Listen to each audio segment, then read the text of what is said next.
Hi, I'm Razna Ibrahim, a Bsba major in financial management student currently studying at U in Bolton. So good day, I'll be presenting the topic Nicomachean Ethics and Modern Concepts of Aristotle.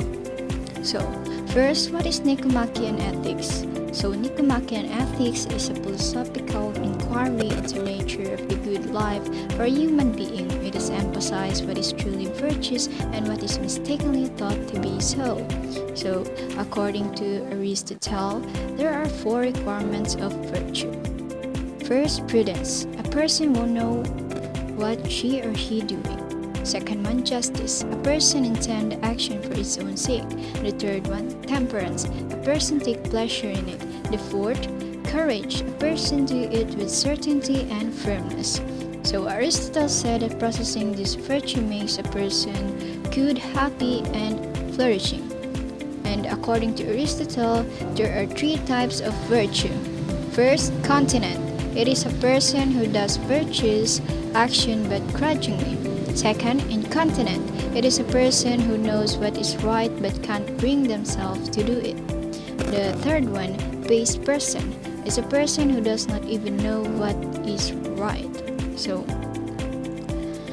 happiness is the ultimate end of human action which people pursue for its own sake. For example, the power achieved from winning the elections.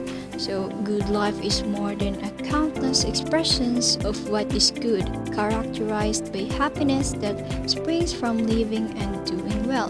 For example, student acts to be the best version by studying well and fulfilling the demands of school. So, happiness defines a good life. So, not the kind that comes from sensate pleasures, but comes from living a life of virtue. So, living a virtuous life is a life of excellence manifested from personal to global scale and exercising the parts of the minds that practices reasons and excellence. So, this life of excellence is what should be attained by reason. Why? Because according to Aristotle, human beings are rational beings and it is natural for us to use reason. For instance, making sure that a person avoids sugary and processed foods for them to keep healthy or taking care of the environment. Through proper waste management and which results to a clean environment and adds to people's well-being and happiness. So, according to Aristotle, happiness consists in achieving through the course of a whole lifetime all the goods, health, wealth, knowledge, friends, etc. that leads to the perfection of human nature and the enrichment of human life. So, this requires us to make choices, although some of it may be very difficult. Often the lesser good promises immediate pleasure and is more tempting, while the greater good is painful and requires sacrifices. For instance, it may be easier and enjoyable to spend the night watching TV, but we all know that it's much better spent by doing research or doing assignments and doing household chores. Developing a good character requires a strong effort to feel to do the right thing even in difficult situations. So, virtuous ethics. So, the virtuous ethics is a philosophical that developed by Aristotle and other ancient Greek. It is the quest to understand and live a life of a moral character. So, the virtuous actions requires discipline and practice. A person develops an honorable and moral character by practicing being honest, brave, just, generous, and so on. According to Aristotle, by honing virtuous habits, people will likely make the right choices when faced with ethical challenges. So, good life. Good life is marked by happiness, brought about by virtuous human actions and decisions that affect the individual self and greater community. It is characterized by a life of flourishing for oneself and others.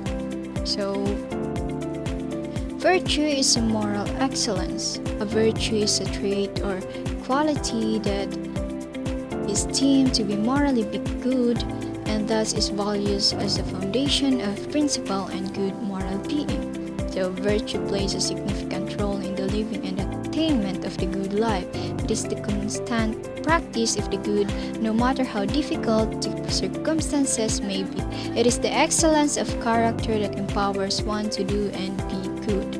So, there are two kinds of virtue: intellectual virtue and moral virtue. So, intellectual virtue are the deep personal qualities or character strength of a good thinker or learner. The mind owes its birth and growth to teaching, depends to a large extent on the education received, both of its production for its increase, so does it need experience and time. So a person can be very knowledgeable and intellectual gifted, so the traits that aims at things like truth, knowledge, understanding, and having wisdom, for example, open-mindedness, and select all humility and increase it in less so there. Moral virtue is the product of habit, action that promote individual and collective well-being. So if we say moral is concerned with a relating to what is right and wrong in human behavior. It able to tell right from wrong. Human beings are moral beings. So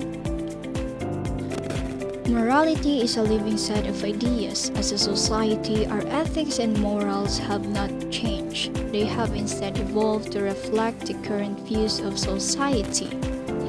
The traditional values held by the elder generation do not reflect the traditional values held by younger generation.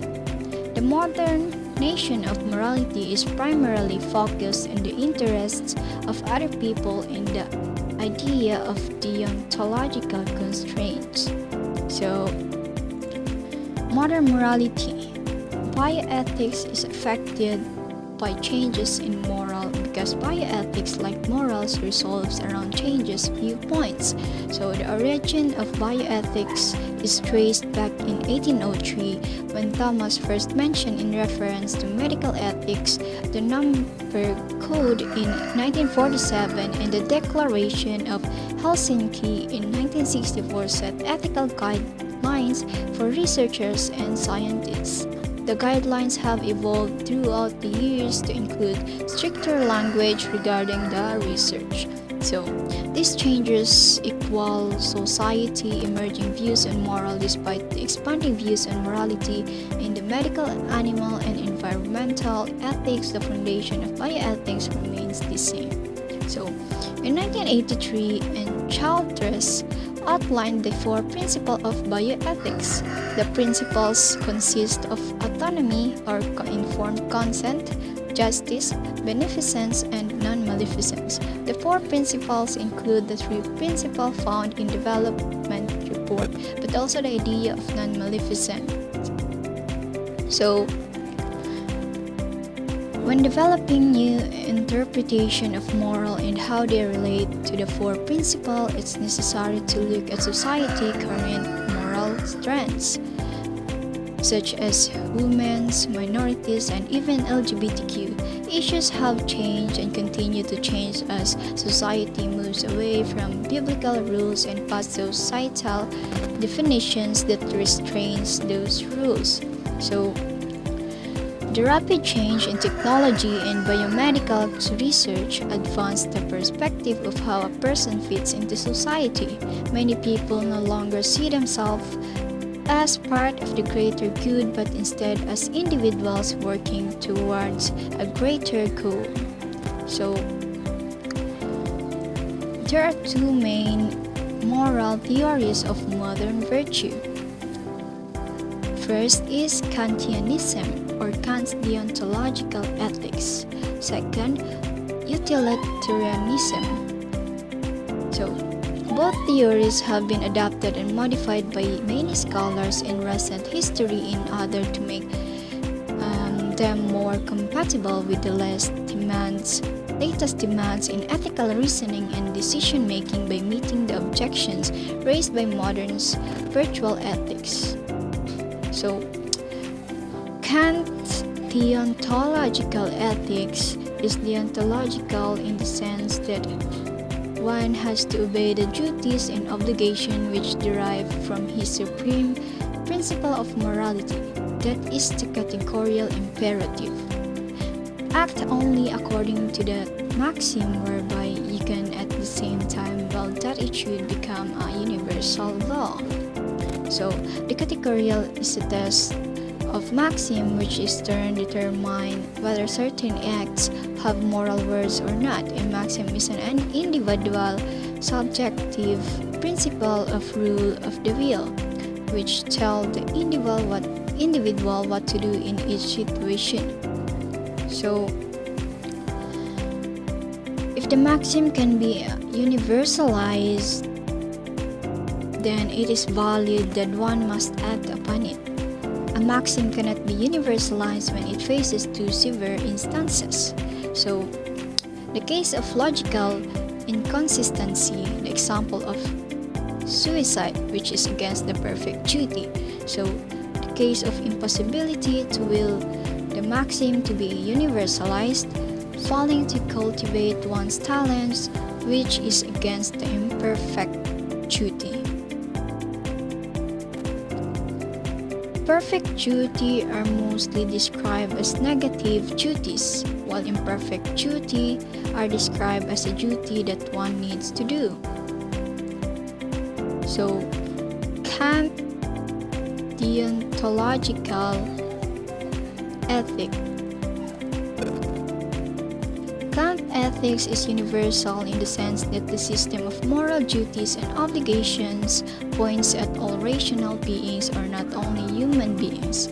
Morality is not based in interests such as social contract, theories, emotions, and nutritions for conscience, but in reason alone. So, next one is utilitarianism. In modern ethics, there are two influential ethical frameworks that have helped human development throughout. So, first, we should know the founders of utilitarianism is Jeremy Bentham. He wrote Utilitarianism in his introduction to the principles of morals and legislation, which happened in 1789. The second one is John Stuart Mill, which happened in 1863. So, there are four main aspects of utilitarianism. First, the consequence principle, judging what is right or wrong by the consequences. Second one, happiness. The happiness determines what is right.